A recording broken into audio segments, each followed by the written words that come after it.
Garrison, a lot of people argue that he was a self-made man. But at that point, I don't think he had really found a direction or a calling. He was a printer by trade. He came from a very humble background, poverty-stricken, and he really had found a trade that could, sort of lift him out of that very humble, poverty-stricken background that he came from.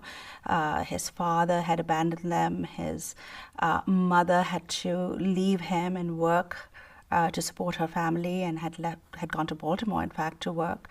And so here's a young man who is really searching for his place in the world. And I think at that point, he's interested in many sorts of reform efforts. He's a Federalist. He's a supporter of John Quincy Adams. He has edited a paper successfully and said enough anti-slavery things in it to attract Lundy's attention and the attention of the old American Convention of Abolition Societies, which recommended that paper as one of the papers that abolitionists should read. He's young, he's earnest, and clearly he is looking for a calling. He's been a printer, he's been an editor of a newspaper, of a partisan newspaper, but I don't think he has found a calling as yet. And I think when he meets Lundy, and he's been interested in abolition, because in his earlier paper he had, sort of mentioned slavery, but he hadn't really found his calling as an abolitionist. I think what happens is that when Lundy meets Garrison, he finds a follower, and Garrison in turn finds his life's calling as an abolitionist. He is inspired by Lundy, and he quickly, I think, moves towards abolition as the sort of his life's calling. Garrison's childhood is extremely difficult. It's poverty-stricken. He's abandoned by his father. His mother, who's a devout Baptist, is forced to work and leave her children, depend on the kindness of neighbors. Garrison himself is put to work at a very young age. He experiences extreme hunger. He runs away from his master. All these aspects of his childhood, I think, really prepared him for his life as an abolitionist. The kind of empathy that Garrison felt for slaves was extraordinary, because he was living in the North. He may have seen free African Americans there, but he clearly had not met a slave. But his own very difficult childhood and upbringing, I think, opened him up to really not sympathizing so much, but empathizing with the plight of the slave. His family was descended from indentured servants. Unlike some later abolitionists who would join Garrison, many of them scions of New England families trace their heritage back to the Revolution, back to the colonial era, to Puritans. Garrison came from extremely humble beginnings. He did not have a formal education, and it is something that he felt throughout his life, and his opponents many times used it against him. Garrison's mother is a devout Baptist, and we do know that abolition was one of those radical reform movements to emerge out of the Second Great Awakening and the sort of religious revivals that were going on in the North at this time, and that spread pretty much throughout the New England states and then upstate New York to Western Ohio. Garrison himself was not particularly religious, and this explains his religious iconoclasm later on. He is not as bound to evangelical Christianity in the way, let's say, that the Tappans or even Theodore Weld was. He's clearly influenced by his mother, His mother, when she's dying in Baltimore, is actually nursed by an African American woman named Henny. And his mother writes to him that this woman, though a slave, is spiritually certainly our equal, if not our superior. So there is something that he gets from his mother in terms of how he views African Americans, and her notion of the spiritual equality of all souls, regardless of race or station in life, is something that I think he probably inherited from her. The Second Great Awakening is a large, enormous religious movement that sort of spreads. People are literally calling the areas where it spreads burnt over districts, because it's burnt over with these revival meetings, meetings outside the formal sort of institutional frameworks of existing churches. You have preachers. It's what one scholar called the democratization of American Christianity. African Americans, women, people called to preach who are sort of influenced by these revival movements would come up and talk in many of these camp meetings. There were also, of course, great preachers. The most famous, of course, was Finney, Charles Grandison Finney, and he left a trail of converts wherever he spoke. And I think abolition, like many other reform movements, benefited from this sort of religious fervor that had spread. But I think it also grew out of this empire of religious benevolence. Unlike temperance, moral reform, Sabbatarian movements, Bible societies, tract societies, abolition sort of grows out of this religious benevolence, the empire of religious benevolence. It becomes fairly radical. It develops in a way like the women's rights movement or the later communitarian movements, utopian socialist movements. So it is influenced, I think, by the Second Great Awakening, but it is not confined by it. All these people, if you look at them, Finney, Theodore Weld, Charles Stewart, the British abolitionist who is influenced by Finney and who influences Weld, they are all young, and they are all searching for meaning and direction in their life. So it is not the way, let's say, we view religion today as more sort of established. I think it was a period of religious and social experimentation, and that was what was so exciting about it. I think he had an enormous impact on Garrison. Lundy found somebody to carry on his work, and Garrison, I think, saw in Lundy a man who was sort of literally fighting all alone, virtually, against an enormous evil. And I think Garrison admired that immensely and tried to model himself after Lundy. And Lundy, of course, was at the end of a long list of, quote, gentle Quakers who had, sort of gave their testimony against slavery.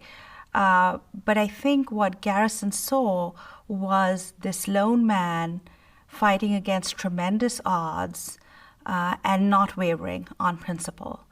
And I think Garrison takes that from Lundy. Lundy is a lot more, is milder, is more compromise-minded. He is definitely willing to think about emancipation in gradual terms.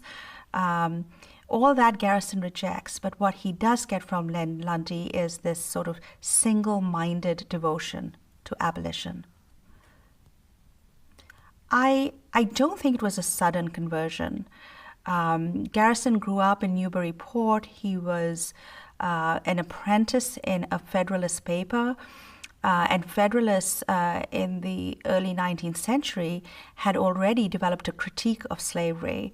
It was sometimes a moral critique, sometimes a political critique. So he was certainly exposed to anti-slavery views of the Federalist sort, which was still, highly political, anti-Jeffersonian.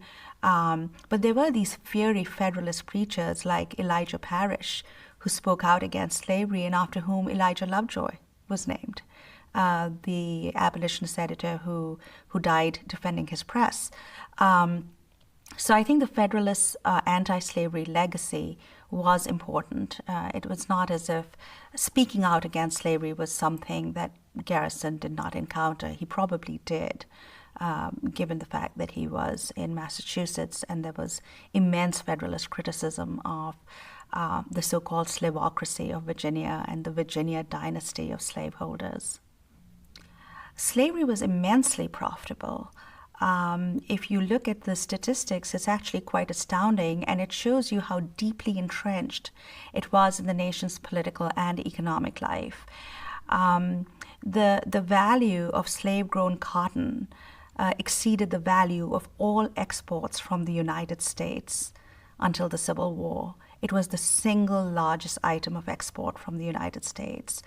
Shipping, merchants in New York, insurance industry, other industry, textiles, shoemaking, the textiles of Lowell. Charles Sumner called it the alliance between the Lords of the Loom and the Lords of the Lash. They kept spinning because they were getting slave-grown cotton from the South. Charles Sumner called it the alliance between the Lords of the Loom and the Lords of the Lash. That the northern economic elite, especially textile owners or those involved in the shipping industry in New York, were heavily invested in slavery. Slavery may have been a regional institution, but it was of immense national economic importance. In fact, international importance, because it kept looms humming in Manchester, New England, too. And this is precisely the time that the Industrial Revolution takes off in England. And it is the textiles that first developed the factory system based on slave-grown cotton. So what is seen as this sort of idiosyncratic, peculiar Southern institution actually had an enormous economic significance for both the world economy and the national economy of the United States. When abolition takes off, abolitionists like Garrison are facing immense opposition because slavery is so entrenched in the nation's political and economic life, and also because slavery is not dying. It is not eventually disappearing, as many of the revolutionary generation thought. It is in fact expanding. It is vibrant. There's a new cotton empire in the Southwest. There's a vigorous domestic slave trade in which more African Americans are sold than the number of Africans who actually came to the British North American colonies from Africa. Over 1 million are sold down south. And if you count local sales within the Upper South, it's much more. So slavery has gained a new lease of life, and it is an extremely prosperous and expanding institution. And that is the reason why abolitionists face such an uphill task. To question slavery meant to question an institution that was responsible for the dynamic economic growth of the South, and also one that had immense political power because of certain clauses in the Constitution. By the 1820s, 1830s, the early antebellum period, the domestic slave trade becomes a big symbol of slavery. Both of its cruelty and its economic expansiveness. This is when slavery in the Upper South states like Virginia and Maryland, state where Douglass was held as a slave, gets a new lease of life. These were areas where staple crop plantation that needed slave labor, like tobacco, this was on decline. And with the domestic slave trade, these plantation economies literally receive a new lease of life. They start selling off their surplus slaves to the expanding, growing areas in the Southwest, the Lower South, to the cotton areas, where the slave regimen is harsher, it's newer, it's more brutal, and so being sold down the river held enormous terror for many slaves. who lived in upper South states like Virginia, Maryland. So that is one of the ways, I think, that the Cotton Revolution did not just lead to the expansion of slavery in the Southwest, it also shored up slavery in areas where it was in decline. Well, there's an economic historian who has calculated that if a Southern farmer owned one slave, he had more capital than the average Northern farmer. So slavery, slaves represented an enormous source of capital for slaveholders, but even small farmers with one or two slaves. Their average wealth was much larger than that of an average Northern farmer, not based on their landholding, but their control over slave labor. Colonization was this dream, I think, that a lot of anti-slavery men had, a dream of sort of getting rid of slavery and black people at the same time, imagining a lily-white nation, a white republic, rid of its stain of black slavery. So it was an odd movement. It included anti-slavery Northerners, some of whom wanted to be missionaries or advocated missionizing in Africa, and others who were slaveholders in Upper South areas who simply wanted to get rid of free blacks. It was a strange idea to think that you could actually transport all people of African descent back to Africa. And I guess in an age when, immigration was common, when the New World itself was settled by forced and voluntary migration, maybe it was something that people could imagine. But in the end, it was highly impractical. It would have been an enormous undertaking which the federal government would have had to step into. And frankly, I don't think that it was at all practical. Of course, the most important fact was that most people of African descent did not want to go back to Africa, but saw themselves as Americans.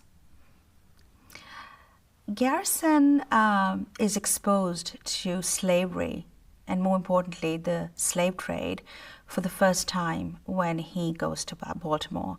This is when he comes into contact with slavery for the first time, and when he's jailed for allegedly libeling a slave trader from his hometown in Massachusetts, he actually comes across slaves being held to either as a punishment or to be traded down south. And I think that was a transformative experience for him, just like his meeting with Lundy. Garrison comes up with this notion of the immediate abolition of slavery, but the idea had actually existed before he sort of really used it in a programmatic way and said, this is what the abolition movement should stand for, the immediate abolition of slavery. In the 1820s, the British movement to abolish slavery had taken an immediate turn with Quakers like Elizabeth Hayrick, who actually wrote a pamphlet saying immediate, not gradual emancipation. African Americans themselves may not have used the term immediatism or immediatist, but when they spoke and wrote against slavery, they rarely advocated gradualism or compensation to slaveholders. They made quite clear that their plea to end slavery was an urgent one. But it is, to Garrison's credit to actually take that notion. And that's what Garrison does repeatedly throughout his abolitionist career. He's able to take a single idea and express it pithily and make it a kind of a rallying point for a movement. And in that sense, I think Garrison is extremely important. He does sort of give birth to the immediatist abolition movement by using it as a slogan, immediate, uncompensated abolition of slavery. That is slaveholders should not be compensated. Garrison claimed if anyone deserved compensation, it was the slaves. And, I do think that Garrison may have heard of Herrick. After all, Benjamin Lundy published Elizabeth Herrick's pamphlet. Even though he himself did not completely endorse immediatism, he did like Herrick's pamphlet, so the ideas were there. But it is Garrison, even more than the British movement to abolish slavery, who makes immediatism a sort of a central tenet of abolitionism. And that's what Garrison excelled at, as a dissenting agitator.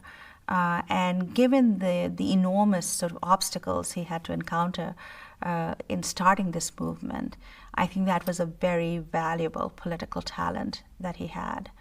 There were other things that Garrison got from others, his stance against colonization and for black citizenship rights. That's quite clear that Garrison got that from the African American community. When he had given his famous 4th of July speech in 1829 in Park Street Church in Boston, it was done under the aegis of the American Colonization Society.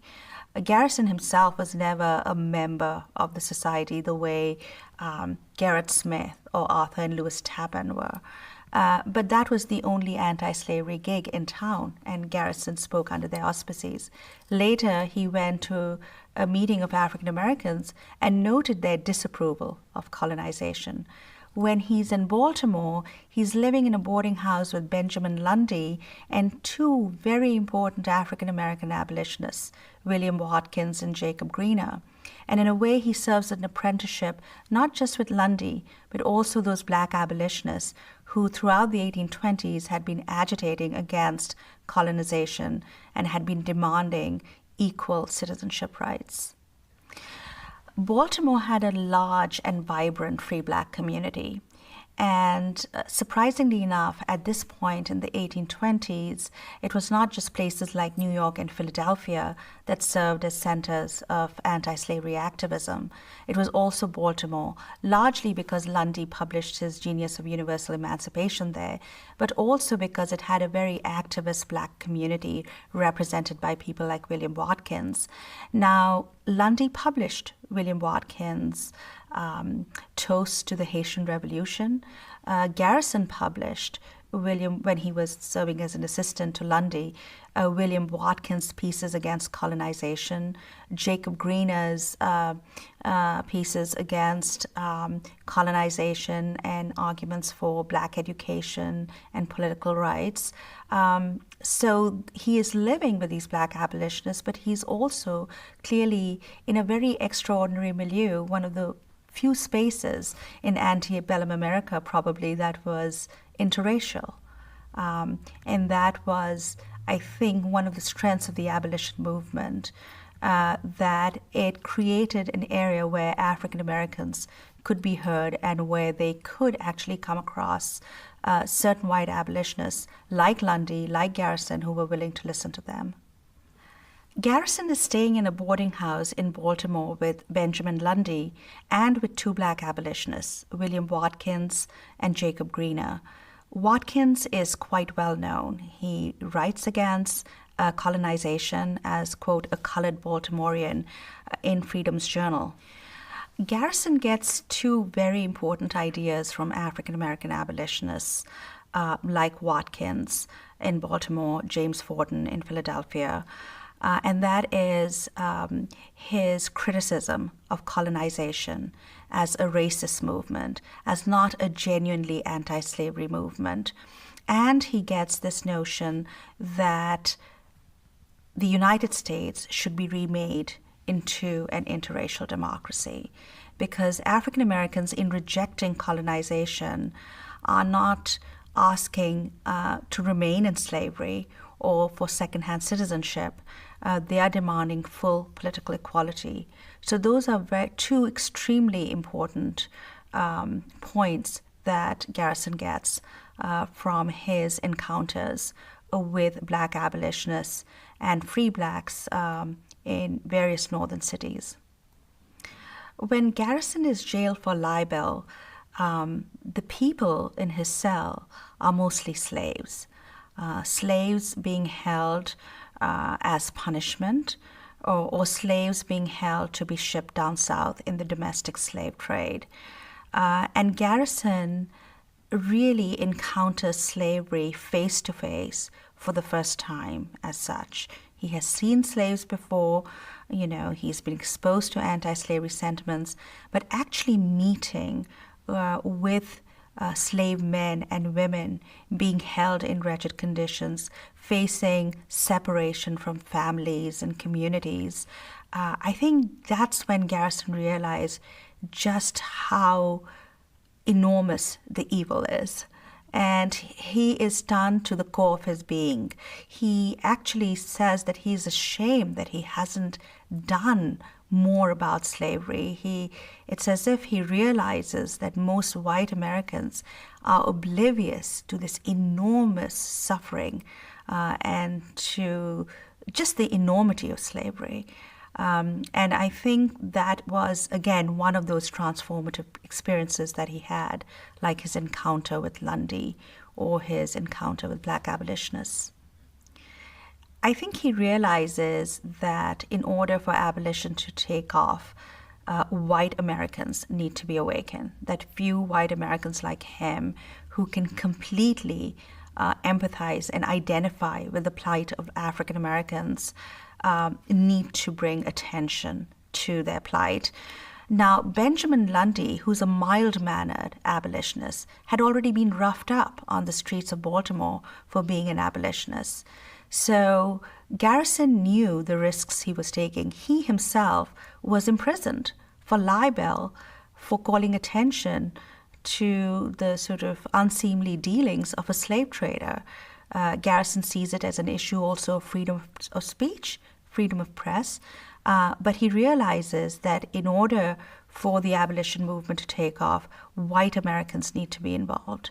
That African Americans, in fact, have been protesting these conditions since the inception of the Republic, but that you needed a new abolition movement to encounter this second slavery that the United States was experiencing. I think today we have a much stronger conception of these rights, freedom of speech, freedom of press, freedom of assembly, but it was not as if these rights were unknown. Everyone revered the Constitution, and a lot of Americans revered the Bill of Rights, those first 10 amendments to the Constitution that ensured these rights.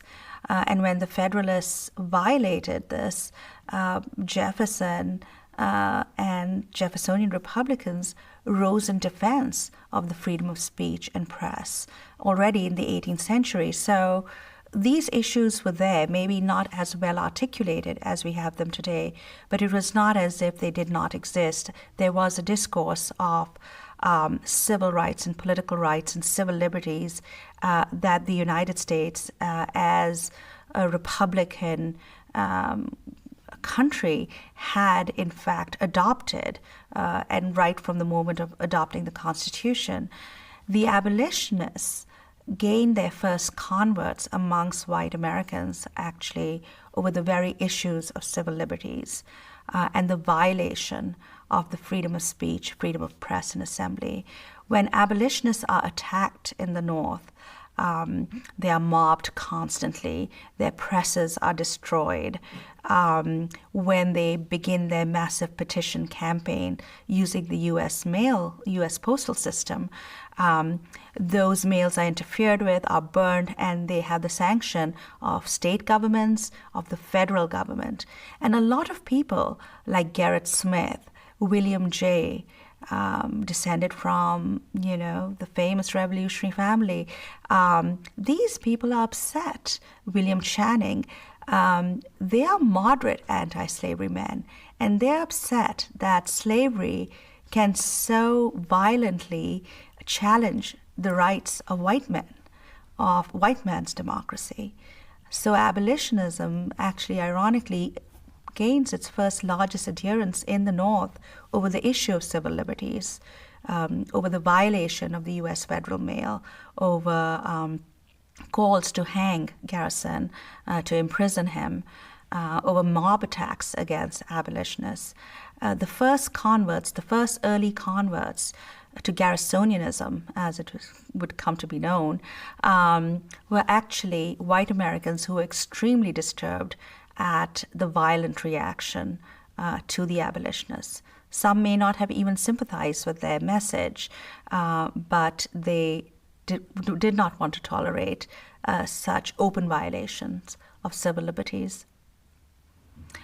When Garrison begins printing The Liberator on January 1st, 1831, his subscribers are predominantly African American. 2/3 of the subscribers are African Americans. His agents are predominantly African American. These were agents for the newspapers who, got new subscribers.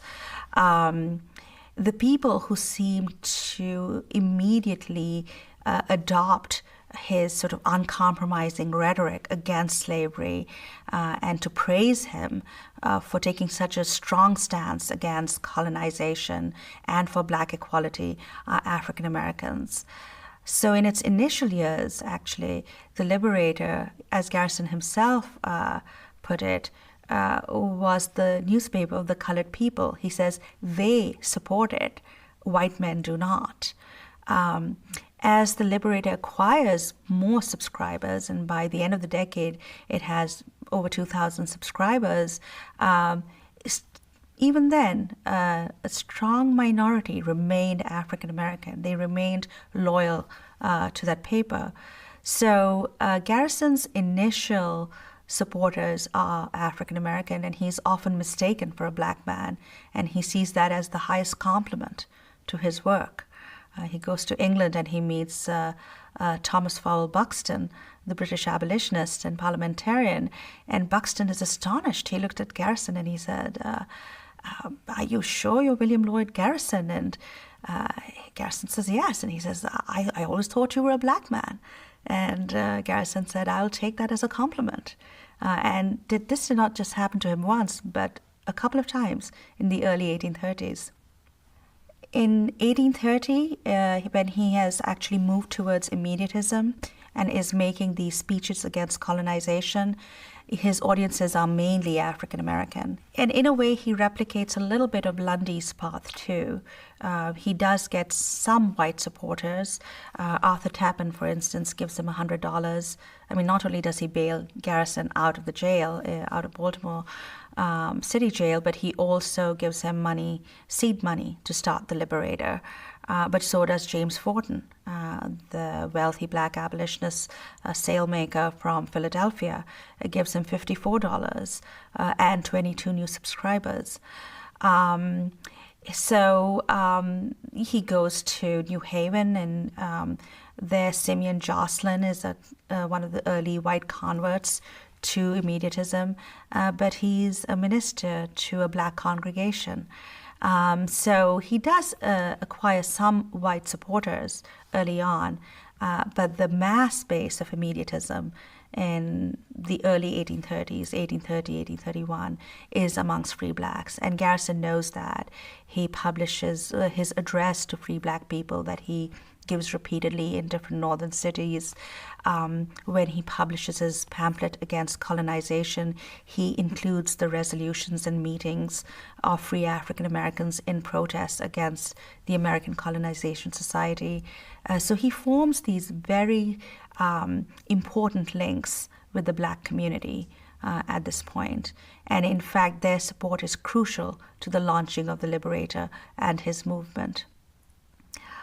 Yes, Samuel May is a Unitarian minister who hears Garrison and again is one of those early converts to immediatism.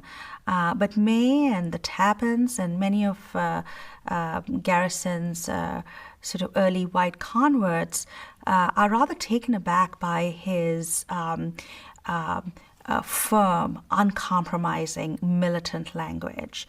The caricature of Garrison always is that he's sort of this rabid fanatic and that his language is so provocative. But in fact, one of the things that Garrison gets from African American abolitionists is not just their program against colonization and for Black rights. but also their militant rhetoric. If one reads Black abolitionists like David Walker, his appeal to the colored citizens of the world in 1829, which Garrison reviews at length in the first few issues of The Liberator, and flatteringly, it's reviewed anonymously, so we do not know who reviews it, but The Liberator carries these lengthy reviews of the appeal where he quotes from it verbatim many times. And you can see that Garrison adopts also the militant style and rhetoric of Black abolitionism. So when May and Tappan chide him for his harsh rhetoric, he says that this sort of rhetoric is needed to literally combat the indifference, the oblivion in which white Americans are living, completely blind to the existence of the enslavement of millions of Black Americans. And that's why he says he has mountains of ice to melt with his hot rhetoric.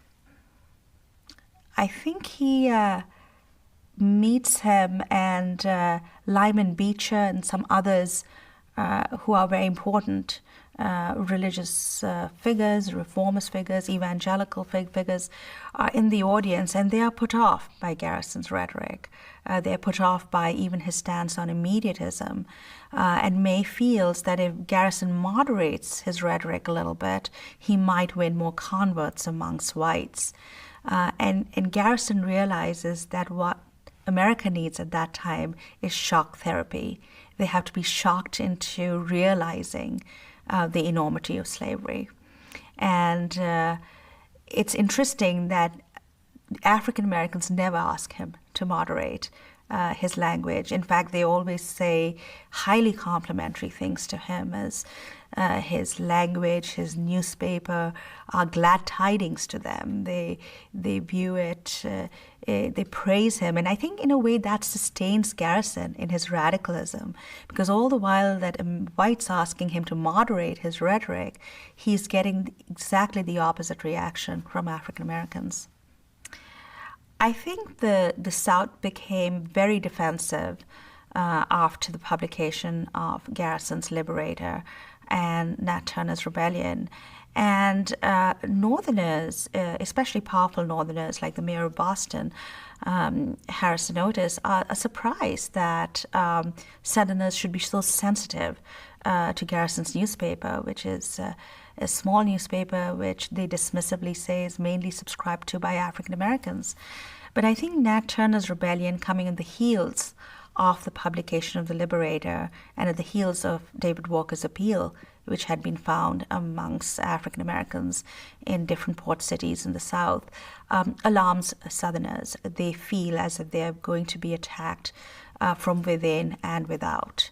And that if abolitionist rhetoric or abolitionist ideas ever appeal to slaves, you would get many more Nat Turners.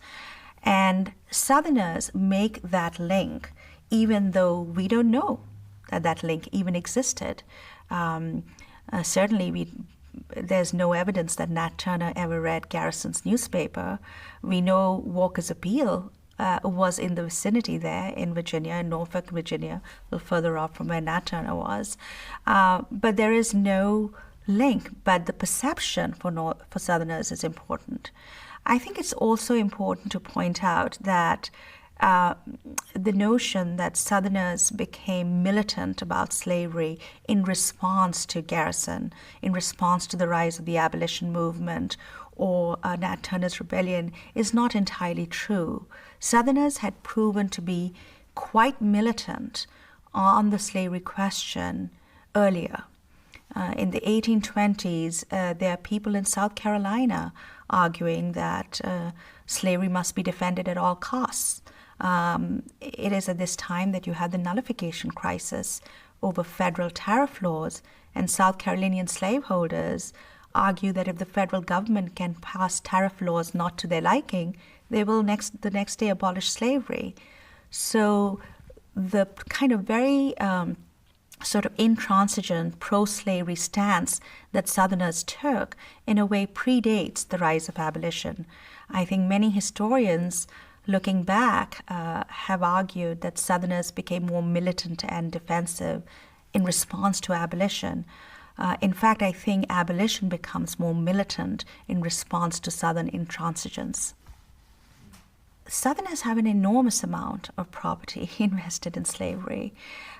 These are, as Ira Berlin has said, slave societies, societies that depend on slavery. It is the mainstay of their economy, of their societies, and politics in these places are very much, formed around the protection of the institution.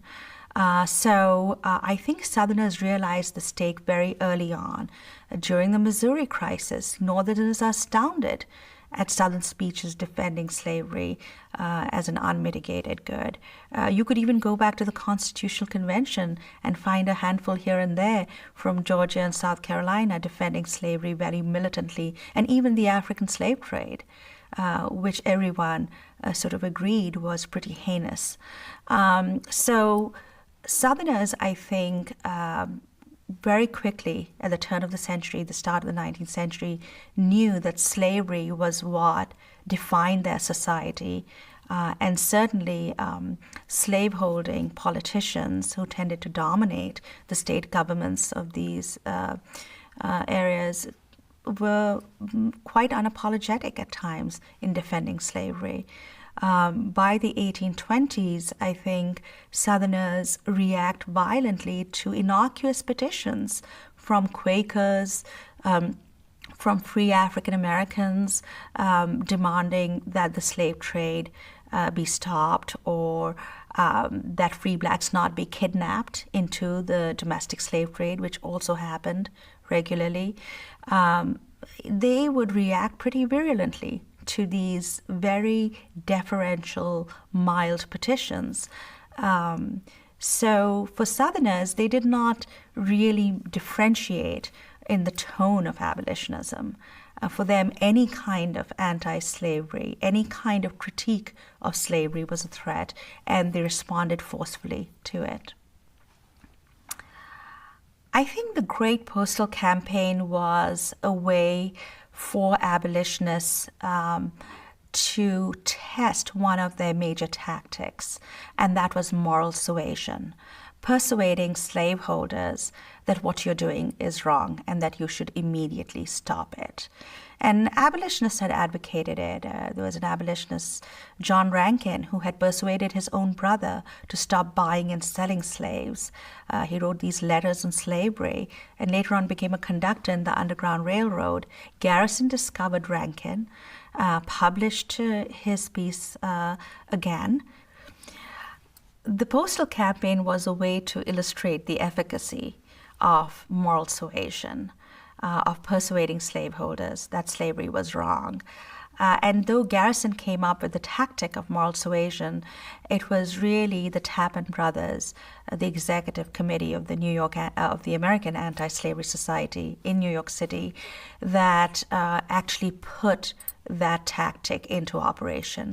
And it was Lewis Tappan, who was a good manager of the society, who sort of thinks of this idea, and it is the Tappan fortune that finances the publication of abolitionist pamphlets, and they decide to mail these pamphlets to Southerners, prominent Southerners, asking them to sort of understand that slavery is an evil, that it was a sin and also a crime against humanity. And they send out these pamphlets to the South, and pretty soon in Charleston, South Carolina, Garrison and Tappan are being burned in effigy. And what is really a federal crime, the U.S. mail is being interfered with, and abolitionist literature is being taken and burned in public squares. And I think that shocked abolitionists. They knew Southerners would oppose them. They did not realize the depth of the opposition.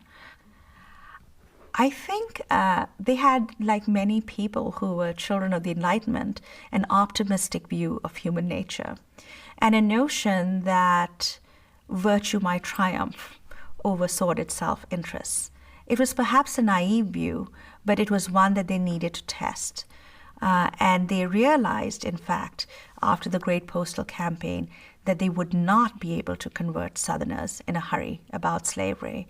In fact, at the annual meeting of the Anti-Slavery Society, the annual meeting of the Anti-Slavery Society, soon after, Gerrit Smith, an abolitionist from upstate New York, said, all our efforts now should be concentrated on converting the North, because the North also had proven to be resistant, but their abolitionists found fertile ground with moral suasion.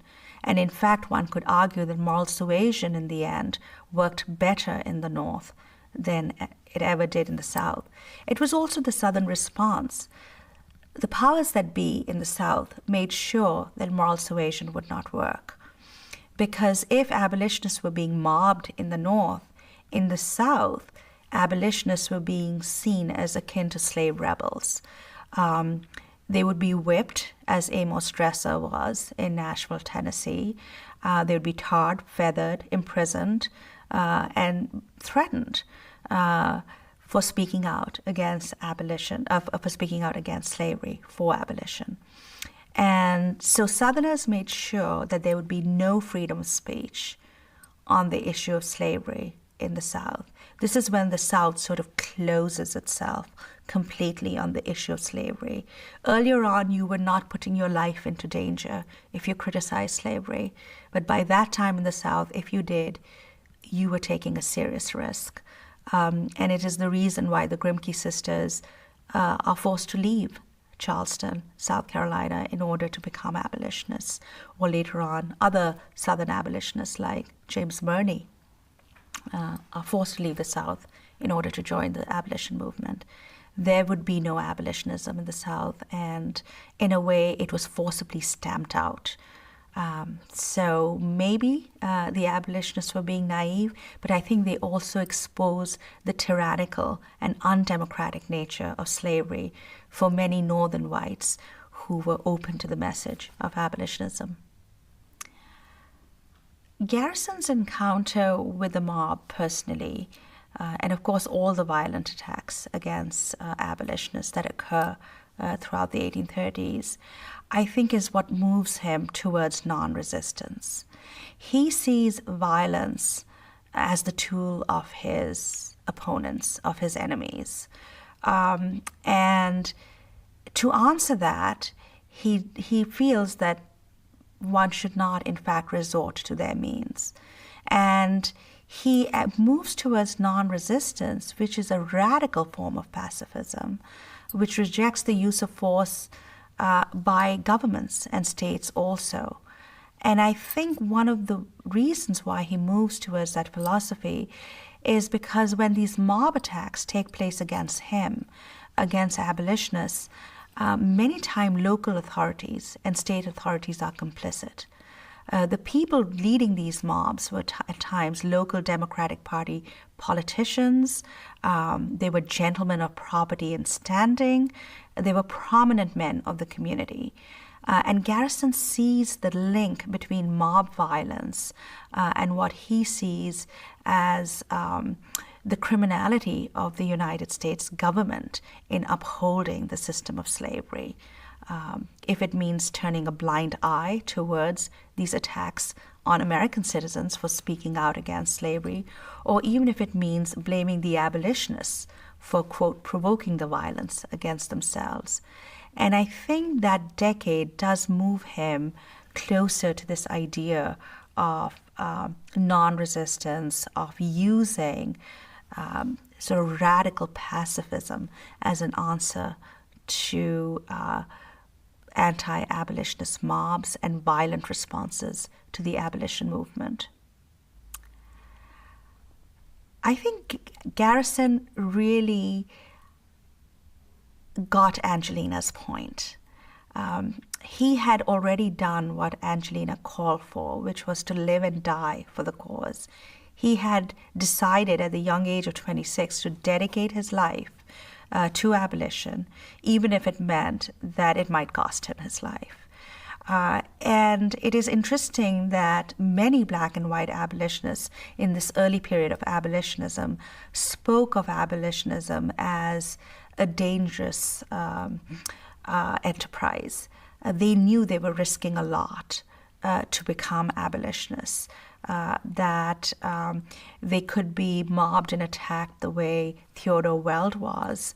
They could be mobbed the way Garrison was. Garrison could have been lynched that day if he hadn't been jailed and hadn't been protected by the carpenter who hides him, or the mayor who then decides to jail him for his own protection. Angelina, in saying that this cause will require sacrifice, that this was not just some white middle-class Northerners writing against slavery in the safety of their drawing rooms. They were taking real risks. They were putting their lives at risk in order to join this movement and in order to speak out against slavery. And I think Garrison immediately recognized in Angelina Grimke's letter that aspect of abolitionism. It was not because he or other early abolitionists had, quote, a martyr complex, but they realized that this was going to be risky. And they never argued that the risks they were taking outweighed the wrongs they were speaking out against. They repeatedly said, what we are suffering is nothing. It's nothing. It's a drop to an ocean compared to what slaves had to endure day in and day out. But it was worthwhile to draw attention to their suffering. It was worthwhile to take those risks. And Garrison also was known to publish women. He published black and white women right from the start. And I think he never differentiated between male and female authors, encouraged women to come out publicly against abolition and to write for the liberator. He did not just stick them into a ladies' department. He would many times publish them in the main body of the paper. And I think that was important. That was important too. And it was one of the reasons why he publishes Angelina Grimke. Women were very important to the cause. The schism represented both a strength and weakness of the abolition movement. Its diversity was its strength. You had African Americans, women, evangelical abolitionists like the Tappans, Garrison, and some of his initial radical followers in the movement. But the diversity that was the strength of the movement also proved to be the cause of division. Garrison, I think, is not so much euphoric or triumphant about the schism, but he realizes that he has won an important victory. His opponents want to read him and his, quote, heresies out of the movement. They feel that the movement that Garrison started is actually suffering under his leadership because he was interested in non-resistance. He was too critical of the established church. He flirted with religious perfectionism. He supported women's rights. All these his opponents saw as extraneous causes that would harm the cause of abolition. And they even accused Garrison of abandoning the cause of the slave in order to espouse these extraneous causes. Garrison never saw it that way. He knew that women, for instance, had been very important foot soldiers of the abolition movement. They had been indispensable to the petition campaign, to collecting signatures. And in good conscience, he would never argue for a secondary position for them, and he would support them. He would support Angelina Grimke when she spoke out publicly. He would support women like Abby Kelly Foster, Lydia Maria Child, who did make a big deal about women's rights, but who had been in the movement right from the start. So Garrison actually, I think, felt relieved that he was able to retain control of the American Anti-Slavery Society because he knew that the opposition to him had grown, and that it was also pretty powerful because many members of the executive committee of the American Anti-Slavery Society were opposed to him. and his ideas. He also knew that there was a group associated with James Burney and Henry Stanton who wanted to take the movement to a political direction. And he felt that abolition was not ready to go there. He felt that abolitionists still had a lot of work to do as agitators. So there was difference in ideology, in tactics, not over the program of immediatism and black equality. That was the lowest common denominator in order to be an abolitionist in the antebellum era, at least a commitment to, a programmatic commitment to black equality. But there were differences over these other issues. And when his opponents tried to read him out of the society that he had helped found, I think he was quite taken aback. His opponents, though, had underestimated how loyal most abolitionists would be to the old American anti-slavery society, how loyal certainly women and many African Americans would be to the American anti-slavery society. I don't think Garrison is triumphant about the schism, but he is happy that he has saved the society which he sees as the embodiment of the movement, that he has retained control of the American anti-slavery society, which he was in danger of losing in 1839, 1840. Garrison felt that the political system reflected public opinion, that it would reflect a change in opinion on issues of slavery and race. He felt that it was premature for abolitionists to enter politics when they had not completely finished that groundwork. Throughout the 1830s, abolitionists had met nothing but opposition. And by the end of the 1830s, when they did have thousands of supporters, when they were gathering millions of signatures for the petitions, there was some hope that abolition might actually make a difference in the political scene. At least most political abolitionists thought that. Garrison felt that that was not the time, that a lot more work needed to be done. He kept talking about how most Northerners were unregenerate racists, that most Southerners were avid defenders of slavery. He still thought that abolitionism needed to do a lot more work as a social movement, as a protest movement, before it could enter politics. And he felt that by entering politics, abolitionists might in fact forget their main vocation, which was abolition, and instead become mere politicians who were bent on winning elections. Garrison is extremely, I want to phrase it precisely because it will be misinterpreted. I think Garrison is extremely supportive of Douglass from the moment go, from the moment he had heard Douglass speak in Nantucket. Garrison, as a movement person, if you will, realized how important Frederick Douglass could be to the abolition movement. The testimony of a former slave against slavery would answer slaveholders in a way that abolitionists like himself could not.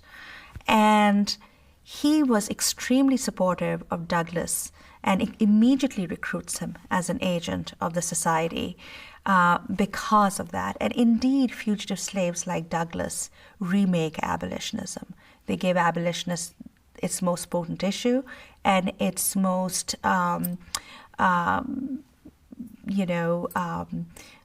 leading orators and leading thinkers, in fact, as far as Douglass was concerned. And so Garrison is fairly supportive of Douglass. Even when they come back from England, they have both, had a triumphant tour in England. And Garrison knows that Douglass is the star of the show. And I think it is wrong to say that Garrison became jealous of Douglass. He did not. In his letters to his wife, he wrote saying, "I made a very good speech, but then Douglass came. And Douglass made, an even better speech," just to paraphrase what he wrote. And I don't see any hint of jealousy at all. In fact, he is rather happy at the success of Douglas, whom he sees in a way as his protege. But something does change. Douglas comes back from England confident in his abilities, willing to sort of strike out on his own in the movement. And when his English friends raised money to purchase him, many Garrisonians criticized Douglas as reneging on abolitionist principle. He is recognizing his status as property in paying his master for his freedom. And it is Garrison who comes to Douglas's defense. Garrison is the one who says, Garrison is always portrayed as this rigid, unbending person. But repeatedly he shows that he is extremely flexible when it comes to important issues. He realizes that freedom for a person like Douglas, who was now an international celebrity, was invaluable. And he chides other white abolitionists who do not know what it is like to live as a fugitive slave, a runaway slave, under the threat of re-enslavement. And he also knows that the abolition movement would lose its, rising star, literally, if Douglas was in fact remanded back to slavery. So Garrison is rather supportive of Douglas at this point, when Douglas is increasingly having many conflicts with Garrisonians, other abolitionists. When he is traveling with them, John Collins, he feels, talks too much about criticizing property, not enough about slavery. Maria Chapman is dictatorial towards him, and he does not like the tone that she adopts towards him. So what I want to say is that at this point, many of Douglas's differences with other abolitionists are with people who describe themselves as Garrisonians, other white abolitionists. It's not with Garrison. It's not until 1851, literally, when Douglas comes around to the view that the United States Constitution is not pro-slavery, that Garrison becomes increasingly disenchanted from him.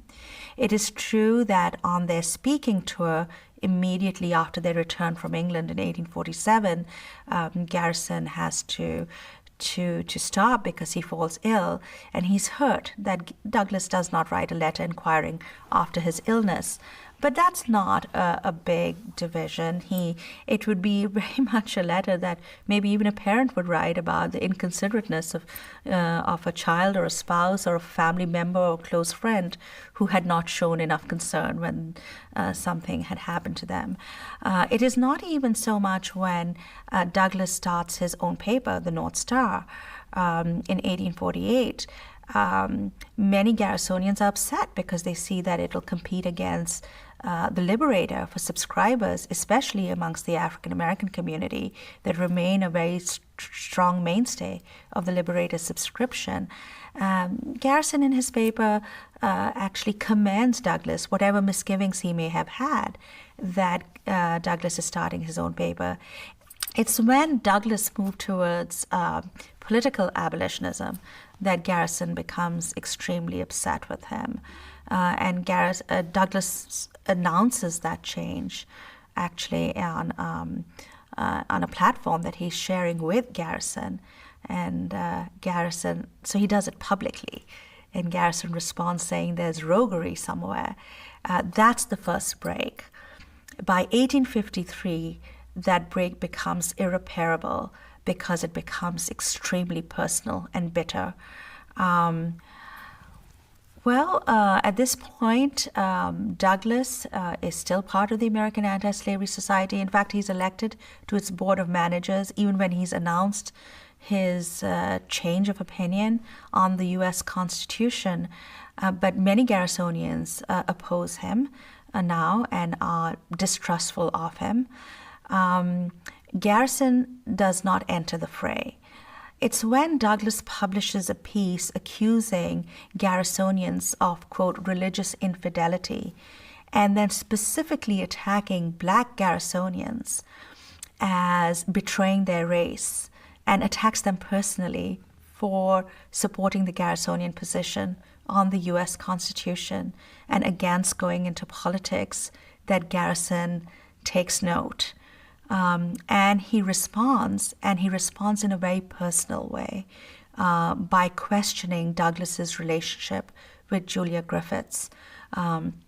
This was a matter of considerable gossip in abolitionist circles, but by raising it publicly, Garrison has hit Douglas below the belt. And Douglas has sort of hit Garrison below the belt in arguing that Black Garrisonians are childlike and not manly enough to stake out their own positions. In fact, he accuses Black Garrisonians of doing things that he thought Garrisonians were accusing him of, which was being dependent on them for his philosophy and his ideas.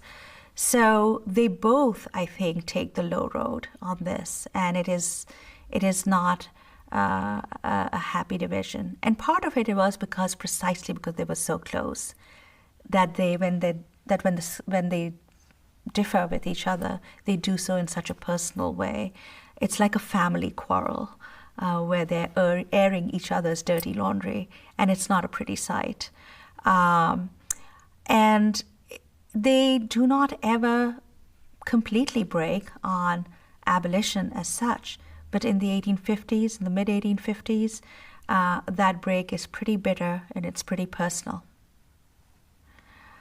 Yes, I mean, the fugitive slave issue in the 1850s becomes such an important issue for the abolition movement, both in terms of gaining new converts, but also in developing a more militant stand against slavery.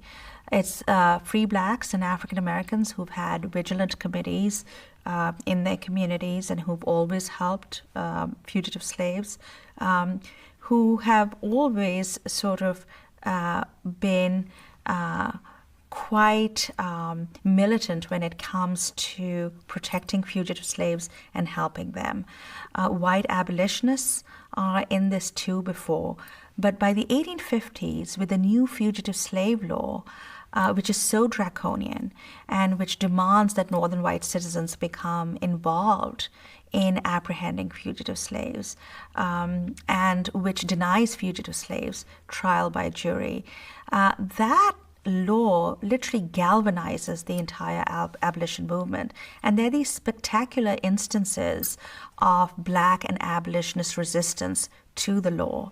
The Christiana riot, the Jerry McHenry rescue in Syracuse. There are other cases in Boston that precede the Anthony Burns case.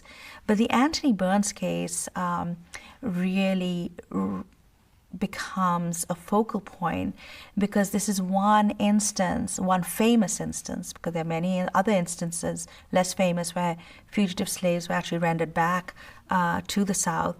But this is one famous instance at the very heart of abolitionism, where both black and white abolitionists had, rallied to get Burns out of the prison, and they had opposed his rendition legally, through street action, whatever methods they could, and they fail.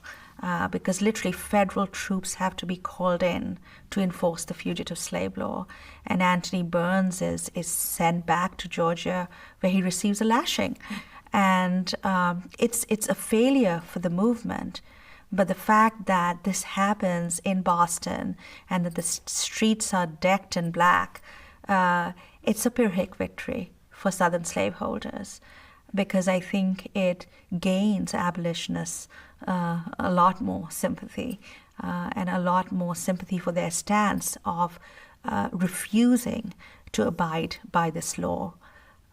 So it is an extremely important case, one of those stepping stones to the Civil War, but it illustrates the importance of the fugitive slave issue and the fact that the abolitionists are able to mobilize against it in such a manner.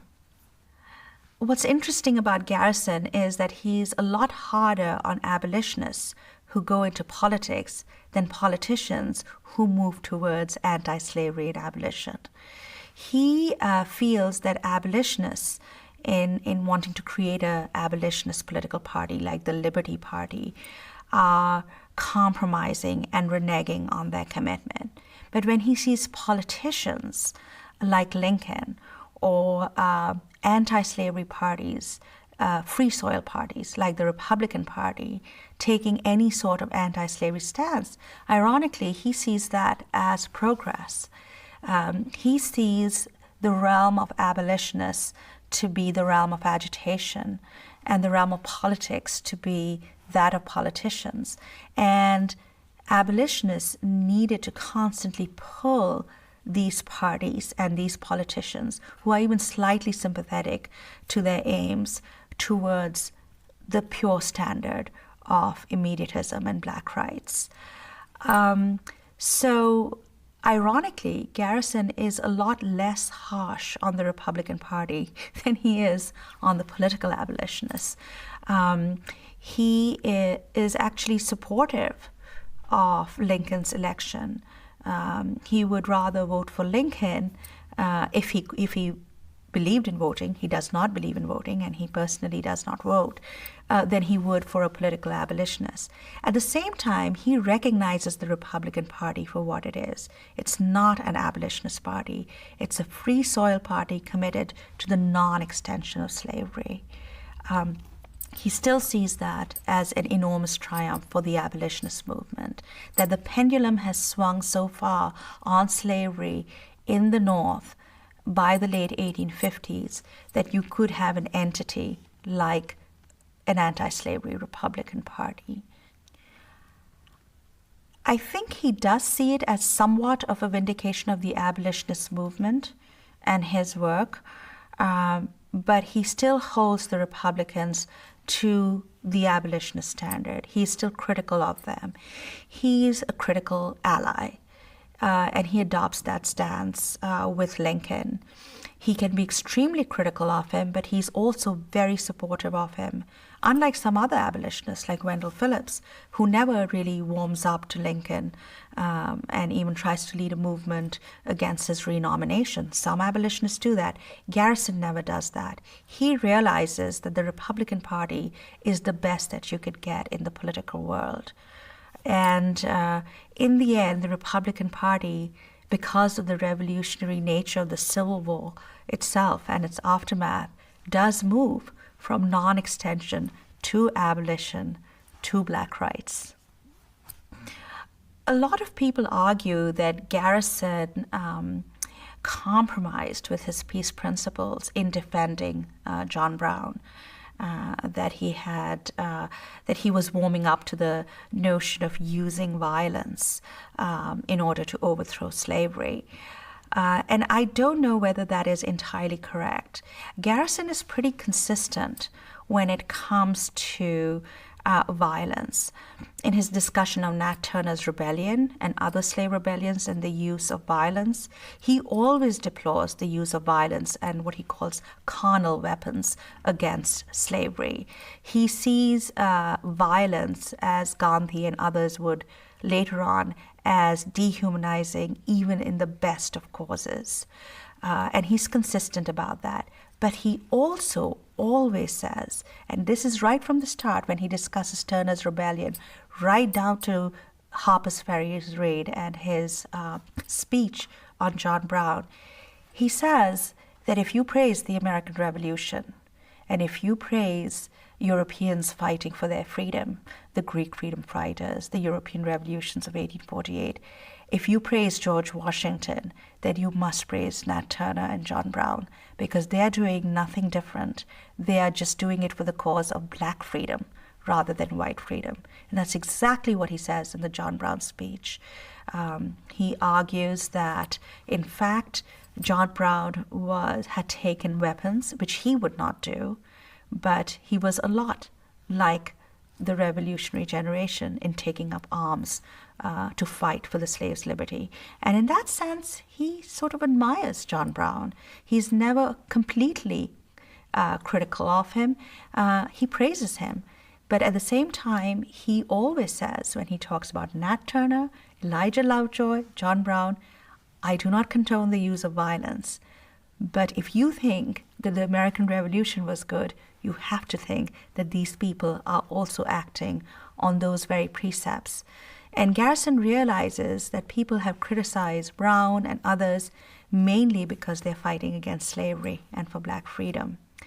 I think the point where Garrison does compromise on his peace principles is with the start of the Civil War. There, Garrison has to choose. He has to choose between his peace principles and abolition. And all those people who had criticized Garrison for introducing extraneous causes into the abolition movement ought to have realized that for him, for Garrison, abolition was always the first principle, above his peace principles. And when he's forced to choose, like some Quakers during the Civil War, like some Quaker abolitionists, he chooses abolition over his peace principles. The 1850s are a crisis decade for the United States.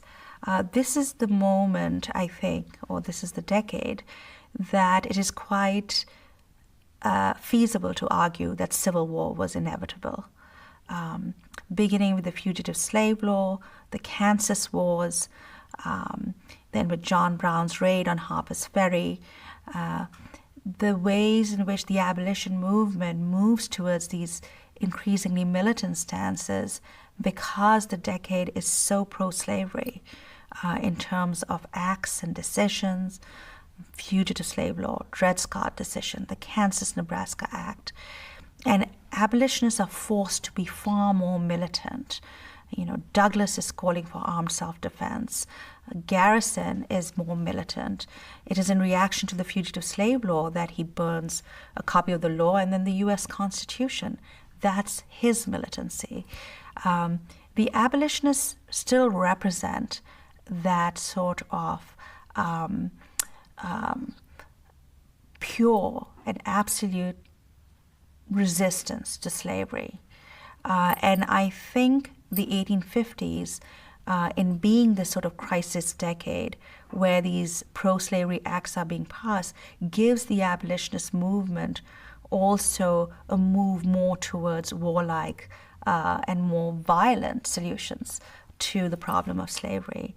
And Garrison sees it coming, but he remains, I think, true to his principles by protesting or revealing his militancy in different ways. For John Brown, it was attacking Harper's Ferry. For Garrison, it's burning a copy of the U.S. Constitution. But it is true that the sectional crisis has reached a point where Garrison realizes, and I think most abolitionists realize, that this is going to be a point of no return. The question for abolitionists becomes, would it move towards then abolition, that long-cherished goal? Would a conflict between the North and the South move towards abolition? And I think most abolitionists realize that if not abolition, then at least some anti-slavery measures are on the horizon.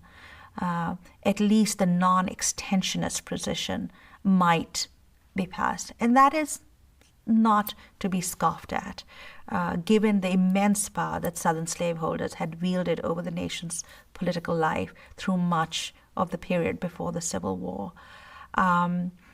So it's not as if the abolitionists have become irrelevant. It's just that they still represent a standard of anti-slavery that is outside the mainstream. But increasingly, they are getting more sympathizers and more people willing to listen to what they have to say about slavery. In that sense, the moral suasion campaign launched by Garrison had been successful in the North. It had shaken the national political consensus on slavery. And Garrison could look back not just at being left out by what had become even larger than what he had started, but I would imagine with a certain measure of satisfaction that when he had first risen to speak about this, no one except African Americans wanted to hear him. And now the entire country is debating this question. Garrison and other abolitionists saw the news of Fort Sumter as perhaps the start of the revolutionary change that they had been hoping for. I don't think anyone could have visualized the amount of bloodshed of the war. They could not have visualized the issuing of an Emancipation Proclamation, perhaps in their lifetimes. Many abolitionists were known to have said that, we may die and this may not come about, but we will continue fighting for it. But I think with Fort Sumter, Garrison realizes perhaps that this is the start of a new era. And even more than Garrison, it is Douglass, I think, who realizes that. Because Douglass had been a political abolitionist, and because he had been in touch with many free soil politicians, with Republican politicians, his new mentor, Gerrit Smith, I think it is really Douglass who realizes the full import of the war. Douglass argues that war should mean abolition, and he agitates for it, and he argues for it right from the moment go. For Garrison, it's a moment to step back and say, do I want to completely endorse violence in order to get what I've always fought for, abolition? It's Douglass who had never any doubts about fighting fire with fire, of using perhaps, or even hoping to use the federal government to act against slavery, who sees Fort Sumter as the first step towards abolition. I don't think the Civil War would have occurred, or the events preceding the war would have occurred in the way they did without the abolition movement. At the same time, I don't blame the abolitionists for starting the war. Both Douglass and Garrison had become rather impatient with Lincoln and what they saw as his foot dragging over the issue of emancipation. They were ready for Lincoln to announce that this was a war for abolition right from the moment go, and Lincoln did not do that. In fact, in his public statement just before issuing the preliminary proclamation in August 1862, Lincoln had gone so far as to say that his main goal was to end the war, and if he could do that and save the Union, and if he could do that with freeing the slaves, with freeing some of them, with freeing none of them, he would go ahead and do that. Privately, of course, he had already decided by early summer 1862 to issue the Emancipation Proclamation. I think the preliminary proclamation and then finally the issuing the Emancipation Proclamation greatly raised Lincoln's stature in abolitionist eyes. It sort of redeemed him in their eyes. And especially for Douglass and Garrison, this was what they had been waiting for. This is what they had wanted Lincoln to do. And they finally, I think, understood that Lincoln, though not an abolitionist, had come over to their ground. And they recognized that, and they praised him for doing that. And after that, I think, except for the criticism of Lincoln's colonization views, they remain pretty staunch supporters and defenders of Lincoln, both of them. Garrison probably viewed his oldest son's enlistment in the 55th Massachusetts, George Thompson Garrison, with more trepidation than Douglass. When Douglass's sons enlisted, Douglass was a defender of black enlistment into the Union Army. He was a staunch supporter of getting rid of slavery at that point, but through violent means. For Douglass, slaveholders had always been a hated personal enemy. This was a chance for him, even his family, to participate. Besides the usual misgivings probably that a father felt seeing their sons go off to battle, I think Douglass probably had fewer reservations about taking up arms against slavery. For Garrison to eventually support his son's enlistment meant again to personally confront his commitment to peace principles and also realize that he would be willing not just to sacrifice his son, but also the idea that his own son would take up arms against slavery, and he should not just condone it, but support it full-heartedly. And I think all these events that happened move Garrison farther and farther away from non-resistance, and that abstract devotion to peace principles and pacifism that he had held through much of the antebellum years. It was immensely, I think, gratifying for Garrison to go to Charleston and see the ruins of slavery. And it is also interesting the places that he chose to visit during that visit to Charleston. He goes to a newspaper and sets the type as a printer, as he had done at the start of his career as an abolitionist. He sets the type for Henry Ward Beecher's speech for the Charleston Courier. And the printers are amazed looking at him, this old man doing this, and they said he did it so deftly and adeptly, exactly as a printer would. His roots as a mechanic, as a printer. You know, Garrison is always viewed as this sort of, in terms of middle-class respectability, the way he presented himself. But he was really still the printer, the abolitionist printer, who went and set the type.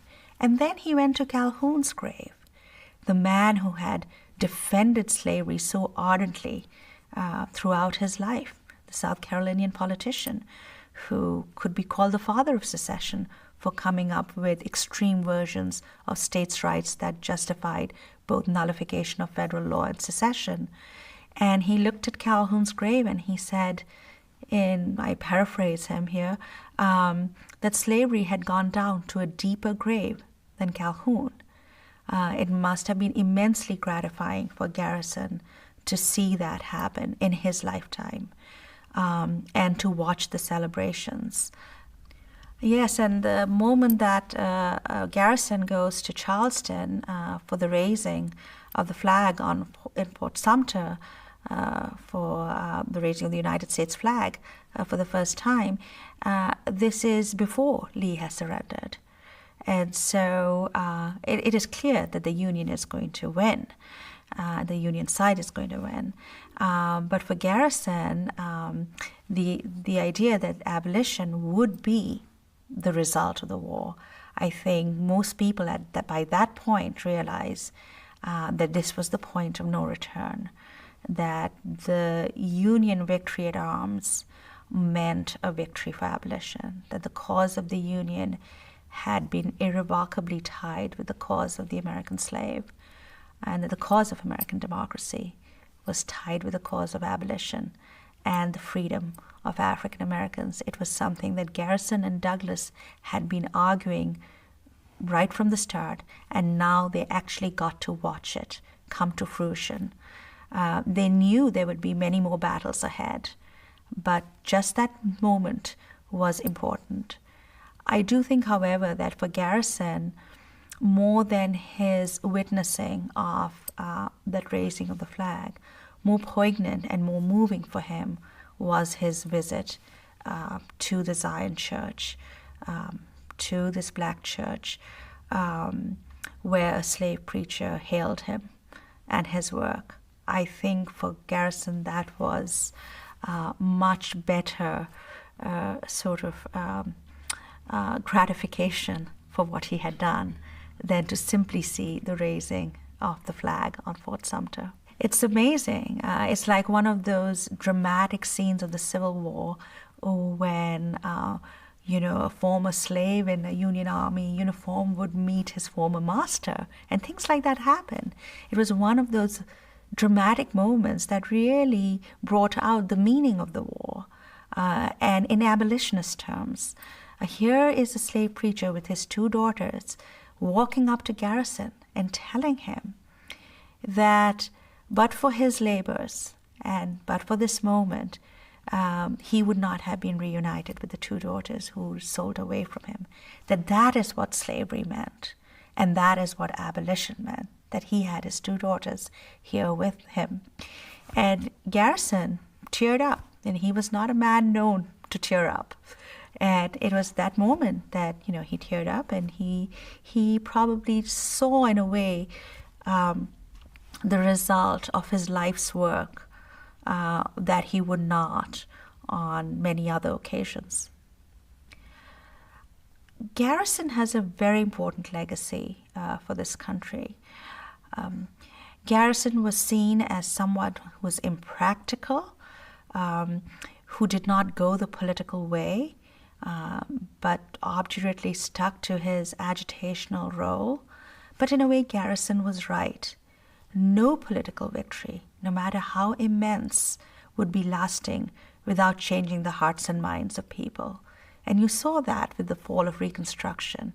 It would literally be another 100 years, the civil rights movement, before the abolitionist legacy was completely fulfilled, before Black people were acknowledged as equal citizens of this republic. So Garrison was right that you really had to change the way people thought about slavery, about race, in order to have a complete victory over that institution. On the other hand, I think Douglass was right too. He knew that without going the political way, abolition would remain a distant visionary dream of a few. And African Americans did not have the time or luxury to wait until every white American had got rid of racism from their hearts. Douglass knew it was important to use the powers of the federal government, to use whatever weapons that were available to end slavery. And in fact, that is exactly how slavery ended, the way Douglass and the political abolitionists had visualized it, using the powers of the federal government through federal enactment, through laws, through political parties, winning elections. All those things did come to pass. So in a way, both of them were right. And I think that is the legacy of the movement as a whole, that both ways had truth on their side. And in a way, you needed to do both in order to completely get rid of slavery and racial injustice in this country. The abolitionist movement certainly pioneered the idea of a social movement, of a radical social movement having such immense political significance. It was a kind of a movement that could take place in a society that believed in some democratic precepts, that empowered its citizenry to think and to form public opinion and to agitate. And in this respect, the abolition movement has an important legacy for the United States and for the world at large. The abolitionists really pioneered the radical social movement in democratic countries. In the United States itself, the populist movement, the civil rights movement would evoke their legacy, their call themselves the neo-abolitionists, call their movement as resulting in a second reconstruction of American democracy. They would explicitly evoke the abolitionist movement. So within the United States itself, I think a powerful model was formed of the concerned citizen beginning a radical movement. In other ways, too, I think the abolition movement is important because they are old-fashioned moralizers, but they're also modern agitators. They use terms that we commonly use today. They sort of invented them. The concept of human rights. It's not just the natural rights that the revolutionary generation talked about. Increasingly, you find in abolitionist rhetoric not just the idea of slavery as a sin, as a moral sin, old-fashioned rhetoric, but modern ideas of slavery as a crime against humanity, modern notions of human rights, of universal human rights. In that sense, I think the abolitionists are really important for the world as a whole. You think of somebody like Mahatma Gandhi or Nelson Mandela, they're old-fashioned moralizers and modern agitators of human rights. And I think that's that happy mixture that the abolitionist movement represented. In a way, it is a link to our past. And it is a past that I think is there not just for the United States, but for the world as a whole. It was pretty internationalist even when it was born. It was very mindful of the Haitian Revolution, the British movement to end slavery. Abolitionists in America knew that they were part of a broader movement, as Garrison had, using Thomas Paine, said so well in the motto of his newspaper, "Our country is the world, our countrymen, all mankind." In that sense, I think abolitionism has very important lessons for our day in terms of practical organizing, radical movements, and also in terms of being visionaries, of being able to imagine a better world and then agitating for it to an extent that actually makes change happen. The abolition movement serves as that prototypical radical movement, with those age-old questions and issues being debated within it. Just as the way that the abolition movement gave birth to the women's rights movement, the civil rights movement gave birth to the second wave feminism. There's so many parallels between the civil rights movement and the abolition movement, mainly because their goals were somewhat similar. Of course, the people who led the civil rights movement, like Martin Luther King Jr., could point to the Constitution and say it really is in our favor because of the results of the abolition movement, because of the results of the Civil War and Reconstruction. But the abolition movement does, I think, pose those questions about radical social movements that I think bedevil nearly all radical movements within American history. Questions over working within the system or outside the system, the use of violence. When is it justified? Is it justified at all? Concern over other issues, whether it was plight of Native Americans, women's rights, the rights of working people. How far should those be addressed within a radical movement, or should one remain focused on simply one goal? These were debates that abolitionists had with each other constantly, and many of the schisms, the divisions over tactics, ideology, you could change the terms, but the terrain would be the same in other radical movements. So I think today, especially young people who might want to be involved in a movement for change, would be well advised to maybe read about the abolition movement, and they will see a resonance of many of the issues that they're concerned with that arose originally with the abolition movement. I'm not surprised that when Barack Obama won his first victory in the Iowa caucuses during the primaries, the last presidential election, he evoked the abolitionists. And he says that his cause was as improbable as theirs, and like them, he had achieved victory. I was taken aback to hear someone refer to the abolition movement in that manner, and I realized that what Obama had said was actually on the mark. it was extremely improbable for a slaveholding nation to get rid of its vested interest in slavery. And abolitionists began this quest that to some seemed fantastical and utopian, and they managed to win.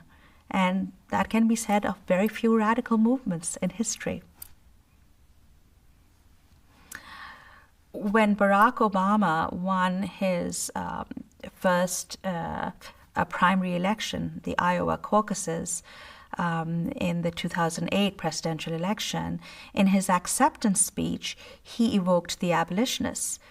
He said that his cause was as improbable, as visionary as theirs, but that he had achieved victory just as they had.